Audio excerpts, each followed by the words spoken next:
skal lave Survival Guide part 2. Er I klar? Det tænkte jeg nok.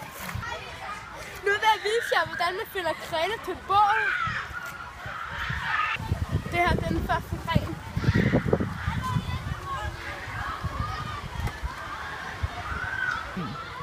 Og hvad kan sammen? Videre. Nu er det vigtigste på turen. Vi skal finde vand.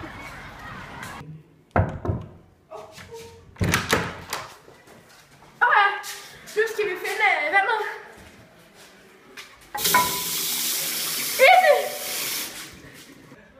Og nu vil jeg finde mad, og for det ude i naturen, så står der sådan nogle gange sådan nogle kølskabe.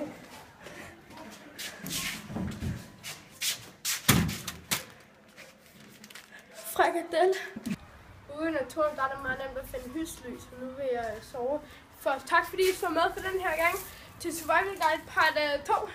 Vi ses en anden gang, skatter.